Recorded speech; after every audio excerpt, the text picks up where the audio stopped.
Hello students, good morning. आज हम करेंगे chapter number 15, question number first, exercise 15.1। तो इसका जो फर्स्ट क्वेश्चन है ये सारा बेस्ड है जो हमने लास्ट टाइम बेसिक पढ़ा हुआ है इसका, कि प्रोबेबिलिटी की डेफिनेशंस क्या होती हैं, ऑल डिपेंड अपॉन प्रोबेबिलिटी। ठीक है, कि श्योर इवेंट क्या होती है, इम्पॉसिबल इवेंट क्या होती है, सम ऑफ प्रोबेबिलिटी किसके ऊपर होती है, ये सारा वही है। ठीक है, तो इसका पहला क्वेश्चन है complete the following statements.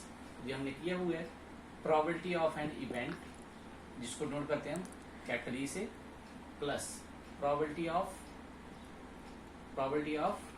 Not event, not event किसको नोट करते हैं ई बार से। तो दोनों को प्लस करके क्या होती है, देखिए प्रोबेबिलिटी जो हमारे पास होती है इवेंट की किसी भी, दैट इज 1, और नॉट इवेंट की प्रोबेबिलिटी होती है हमेशा 0। तो 1 + 0 किसके बराबर आएगा, 1 के बराबर। ठीक है, फर्स्ट फिलिंग ब्लैंक्स में क्या आएगा, 1 means probability of an event plus probability of not event is always equal to 1, means 1 + 0 is equal to 1. Number 2, the probability of an event that cannot happen is, वो वाली event की probability जो happen नहीं होती वो किसके बराबर होगी, ये हमने पढ़ा है, मीन्स नॉट इवेंट की प्रोबेबिलिटी क्या होगी, नॉट हैपन की 0।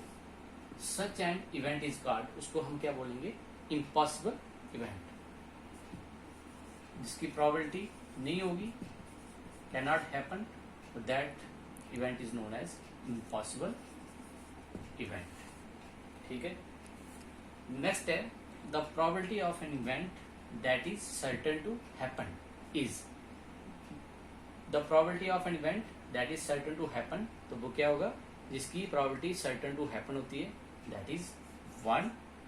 Such an event is called, और उस इवेंट को क्या बोला जाता है, या तो श्योर बोला जाता है, श्योर इवेंट और certain event, means SURE sure और सर्टेन, श्योर और सर्टेन इवेंट। उसकी प्रोबेबिलिटी क्या होती है, 1 means possible event, sure event और सर्टेन इवेंट, इसकी प्रोबेबिलिटी होती है 1 और इम्पॉसिबल की होती है 0। ठीक है, नेक्स्ट है the sum of the probabilities of all the elementary events of an experiment is, किसके बराबर होगी, ये लास्ट टाइम हमने पढ़ा है, नोट में पढ़ा था कि जितनी भी प्रोबेबिलिटी होती हैं उनका सम करोगे किसी भी इवेंट्स का, एलिमेंट्री इवेंट्स जितनी दी होगी, अगर उनकी प्रोबेबिलिटीज निकालोगे तो लास्ट में उनका सम करके हमेशा किसके बराबर आता है, 1 के बराबर। क्योंकि probability always lies between 0 and 1, ये 0 से छोटी नहीं होगी और 1 से ग्रेटर नहीं होगी, तो सम करके हमेशा 1 आता है। तो लास्ट है the probability of an event is greater than or equal to, इसके बराबर होगी, the probability of an event is greater than or equal to, 0। ठीक है, means 0 less than probability of E less than equal to 1 and less than or equal to 1, because it lies between 0 and 1, मतलब greater than होगी 0 से, या equal to 0 होगी, और less than होगी 1 या इक्वल टू 1। ठीक है, greater than or equal to 0 and less than or equal to 1, this is the probability of an event.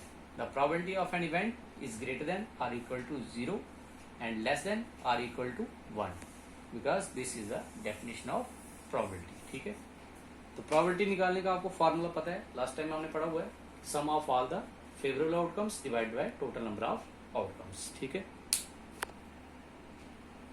देखिए अब हमने क्वेश्चंस करने हैं, हमें थोड़ा सा बेसिक पता होना चाहिए प्रोबेबिलिटी का,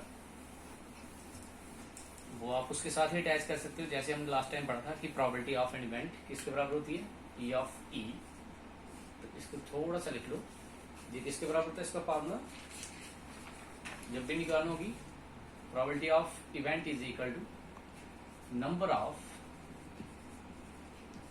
फेवरेबल आउटकम्स, ये शायद हमने पढ़ा भी है, फिर इसको रिपीट हो जाएगा, favourable outcomes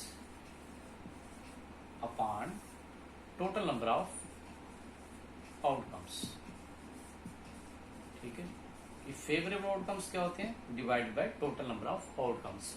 total number of outcomes जो भी इवेंट दी होगी, जैसे मैंने लास्ट टाइम बताया, हमने सैंपल स्पेस पढ़ी हुई है, डाई के बारे में पढ़ा हुआ है, या कार्ड्स के बारे में पढ़ा होगा, उनकी सैंपल स्पेस अलग आएगी, या काइन के बारे में पढ़ा हुआ है। काइन की सैंपल स्पेस क्या होती है, 2 होती है, ठीक है। जिस तरह डाई की सैंपल स्पेस, अगर एक डाई है तो उसकी सैंपल स्पेस 6 होगी, 2 होगी तो 6 की पावर 2 3 36 होगी। इस तरह एक काइन होगा उसकी 2 होगी, 2 काइन होंगे उसकी 4 होगी, 3 काइन होंगे तो 4 की पावर 3 मीन्स 4 4 जार 16 इंटू जो भी होता है, ठीक है, 64। इसी तरह से ये डिपेंड करेगा कि टोटल नंबर ऑफ आउटकम्स, और फेवरेबल आउटकम्स वो होती हैं जिसकी हमने प्रोबेबिलिटी निकालनी होती है, ठीक है। तो बाकी हम करेंगे next time. Thank you, have a nice day.